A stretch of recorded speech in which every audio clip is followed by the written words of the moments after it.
শ্রী যুধিষ্ঠির মহারাজ তিনি ভগবানকে জিজ্ঞাসা করলেন, আপনি কৃপা করে এই হরিবাসর শ্রী শ্রী একাদশী ব্রতের আর আবির্ভাব বর্ণনা করুন।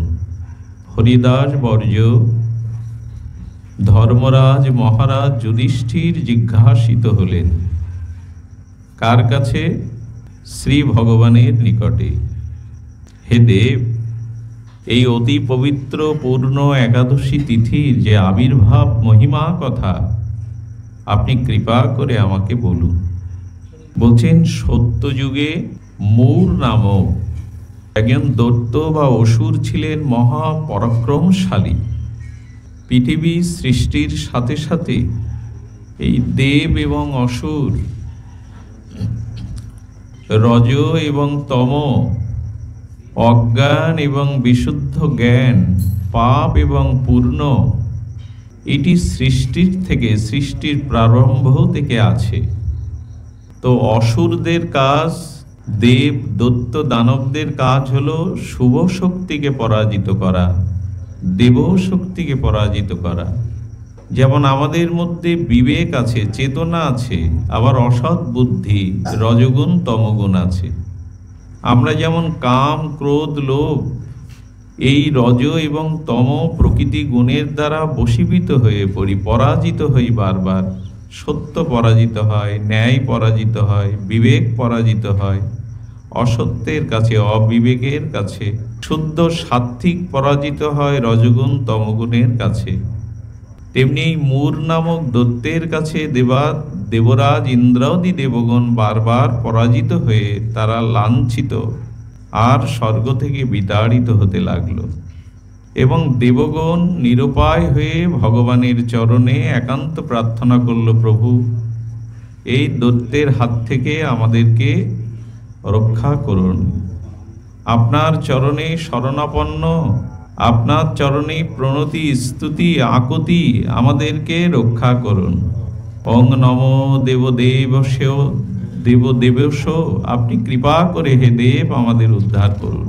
তো জগন্নাথ দেবদেবশ জনার্দন শ্রী ভগবান তিনি এই মূর নামক দৈত্যের সাথে আর যুদ্ধে রত হলেন বিনাশের জন্য। কিন্তু ভগবান ইচ্ছা করেই সেই মূর নামক দৈত্যের যুদ্ধ থেকে ভগবান পলায়ন করলেন। ভগবান পলায়ন করে, সর্বশক্তিমান তত্ত্ব, তিনি পিছিয়ে যাবেন কেন? এটা ভগবানের একটি কৌশল। অর্ধেক মানুষ ঘুমাচ্ছেন আপনারা, একাদশী মাথায় উঠবে, একাদশীর দিন নিদ্রা যাওয়া যাবে না, উপবাসের কষ্ট আছে, তো সবাই ঘুমাচ্ছেন। নিজেকে সামলান, সতর্ক করুন। তো ভগবান পলায়ন করলেন। আমি বিস্তারিত না বলে সংক্ষিপ্ত বলছি। ভগবান তিনি পলায়ন বৃত্তির দ্বারা এক স্থানে, নিরাপদ স্থানে বিশ্রাম নিয়েছিলেন। যোগ নিদ্রায় নিদ্রাভিভূত হয়ে পড়লেন। এটি ভগবানের লীলা, সর্বশক্তিমান তত্ত্ব। ভগবান পরাজিত হন না। তো নিদ্রিত ভগবানকে দেখে মূর নামক দৈত্য আস্ফলন করলেন। আমি আমার বীর বিক্রমে, ভগবান ভয়ে পলায়ন বৃত্তিতে আশ্রয় নিয়েছেন। তো তিনি সেই নিদ্রিত যোগনিদ্রাভিভূত ভগবানকে যখন হত্যায় উদ্যত হলেন, লক্ষ্য করুন, তখন ভগবানের সচ্চিদানন্দময় চিৎ শক্তির শ্রী অঙ্গ থেকে আর একটি অপূর্ব নারী মূর্তি আবির্ভূতা হলেন। সেই আবির্ভূতা দিব্য নারী মূর্তিটির তেজ দৃষ্টিতে মূর নামক অসুর বা দৈত্য বিনাশ হলেন। ভগবানের শ্রীঅঙ্গ থেকে উৎপন্না হলেন দিব্য জ্যোতির্ময়ী এক দেবী মূর্তি। তিনি তাকে দৃষ্টির দ্বারাই এই মূর নামক দৈত্যকে বিনাশ করলেন, পরাভূত করলেন। এবং তিনি মূর নামক দৈত্যকে বধ করে ভগবানকে স্তব স্তুতি বন্দনা করতে লাগলেন। যোগনিদ্রা বিহিত ভগবান নিদ্রা হতে উত্থিত হয়ে বললেন, দেবী, প্রভুকে বারবার পুনঃ পুনঃ স্তব স্তুতি প্রণাম করে বলছেন, প্রভু আমি আপনার সচ্চিদানন্দ এই তত্ত্ব থেকে আবির্ভূত হয়েছি। আমার কি নাম, কি পরিচয় আপনি বলুন। ভগবান তখন প্রসন্ন হয়ে স্মিত হাস্যে বলছেন, আজ থেকে তোমার নাম হলো একাদশী। এই হলো একাদশীর আবির্ভাব কথা। তাহলে একাদশী কে? না, ভগবানের চিন্ময় জ্যোতির্ময় দিব্য অংশই হলো, অর্থাৎ ভগবানের অভিন্ন অংশ শক্তি হলো একাদশী। এবং তিনি বারবার প্রণত হয়ে বলছেন, প্রভু আমার নাম করলেন, একাদশী নামকরণ করলেন। তো সেখানে বলছেন, তোমার কার্য ত্রিভুবনে আনন্দিত হবে। তুমি যে মূর নামক দৈত্যকে বিনাশ করে দেবতা আর মানবকে তুমি শান্তি দিয়েছ, স্থিতিশীলতা দিয়েছ, তাই তোমার দ্বারা জগৎ আনন্দিত। তুমি মনোমত বর প্রার্থনা করো। হে একাদশী, তুমি আমার কাছে বর প্রার্থনা করো। একাদশী কি বললেন? ভগবানের কাছে কি বর চাইলেন? হে দেবেশ, আপনার কৃপায় আমি যেন সর্বতীর্থ মধ্যে প্রধান হতে পারি। তার মানে এই সংকেত এখানে এসেছে, আপনি পৃথিবীতে যত তীর্থাদি আছে সেই তীর্থ একজন ব্যক্তির পক্ষে পরিভ্রমণ বা তীর্থযাত্রা সম্পন্ন করা কি সম্ভব? আমাদের মধ্যে এখনো অনেকেই আছি, আমরা গয়া, কাশী, পুষ্কর, বৃন্দাবন, মথুরা, দ্বারকা এইসব পুরীতে অনেকেই আমরা যাইনি। তো বলছেন যে আপনি ত্রিসত্য করে বলুন, আপনার কৃপায় আমি যেন সর্বতীর্থ মধ্যে প্রধান হতে পারি। অর্থাৎ একাদশী ব্রত যিনি নিষ্ঠার সহিত শাস্ত্র বিধিপূর্বক একাদশী ব্রত পালন করেন, তিনি সর্বতীর্থ পরিভ্রমণের ভগবৎ কৃপা লাভ করেন। তার মানে আপনি একাদশী করছেন মানে সমস্ত বিশ্বব্রহ্মাণ্ডে যত তীর্থ আছে সেই তীর্থের থেকেও আপনি অধিকতর শ্রেষ্ঠ তীর্থ একাদশী তীর্থে আজ আপনি বাস করছেন। একাদশী তীর্থ বা আপনি অবস্থান করে সমস্ত তীর্থের পরিক্রমার ফল পাচ্ছেন।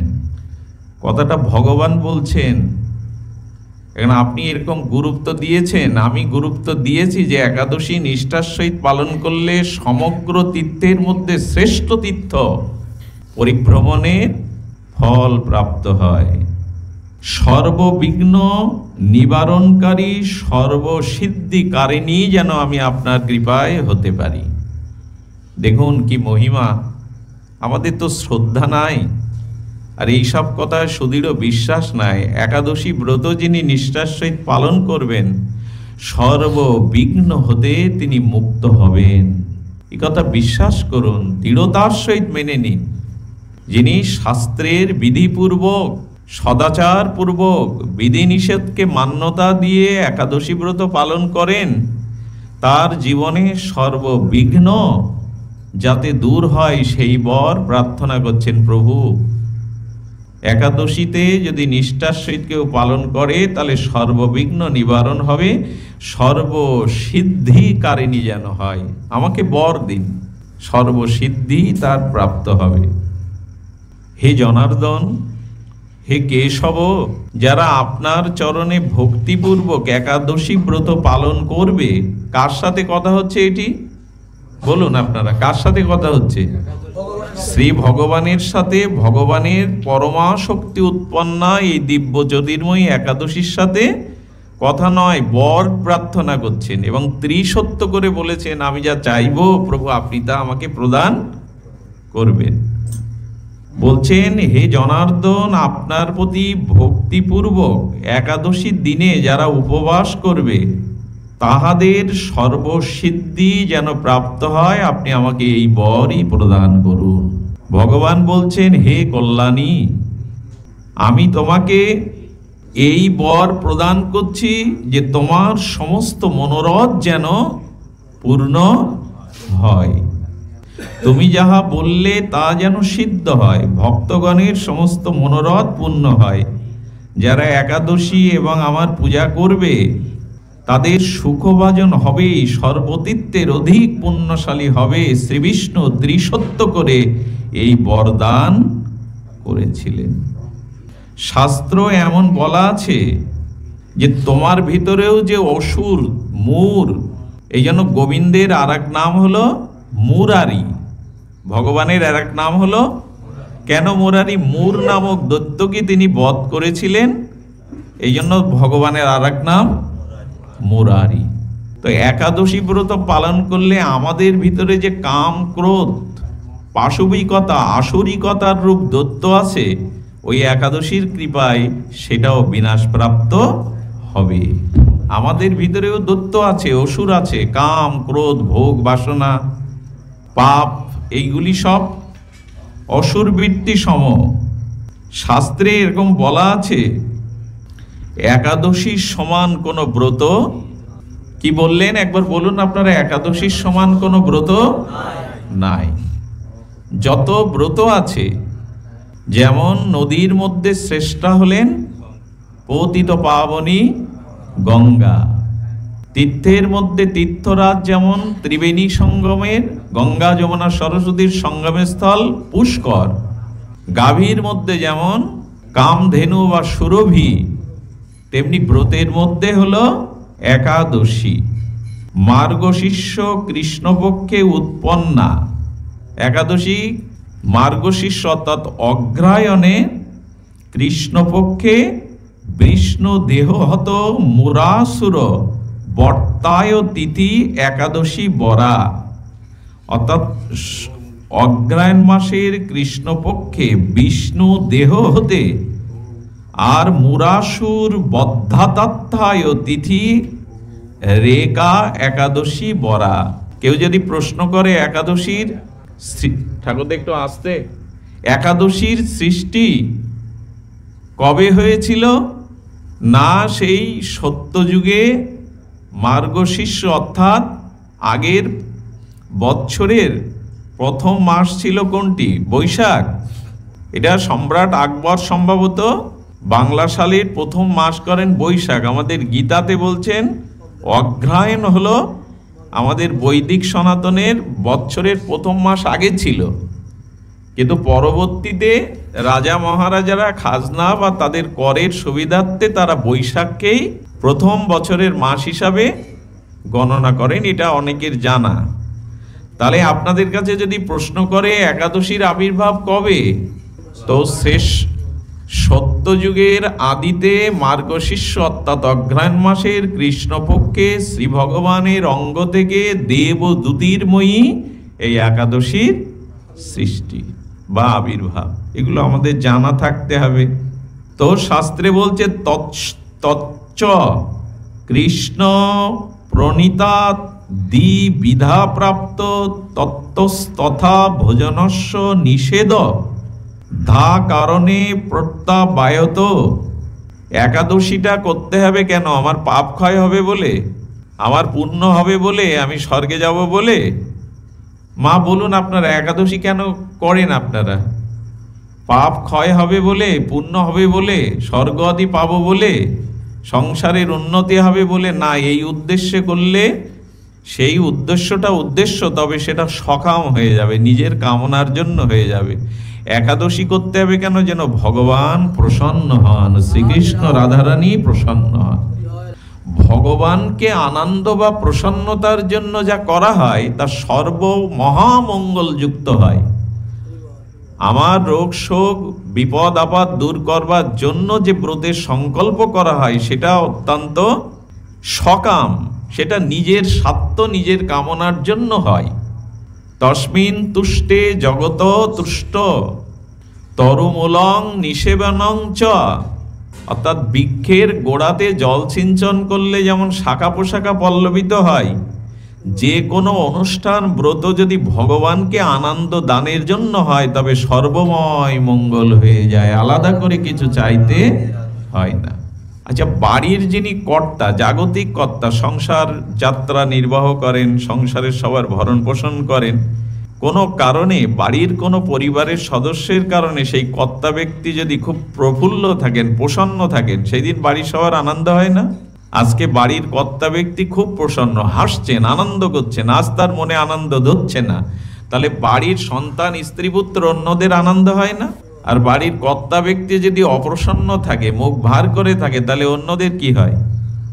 তেমন এই বিশ্বস্রষ্টা ভগবান হলেন মূল কারণ। তাকে আনন্দ সন্তুষ্টির জন্য যদি কিছু করা হয়, তাহলে ওই পাপ তাপ আনুষঙ্গিক সব আপনি পেয়ে যাবেন, কিন্তু উদ্দেশ্যতে হবে ভগবান। এই যে এখানে এসেছেন, হরিকথা শুনছেন, এটা কেউ যদি প্রশ্ন করে কেন শুনছেন, তো ভগবান আনন্দ পাবেন বলে। আমি হরিকথা শুনছি, ভগবান দেখছেন, তার গুণগাথা সাধু সঙ্গে শ্রবণ করছি, এতে ভগবান আনন্দ পাচ্ছেন, এই জন্য এসেছি, পাপ ক্ষয়ের জন্য না।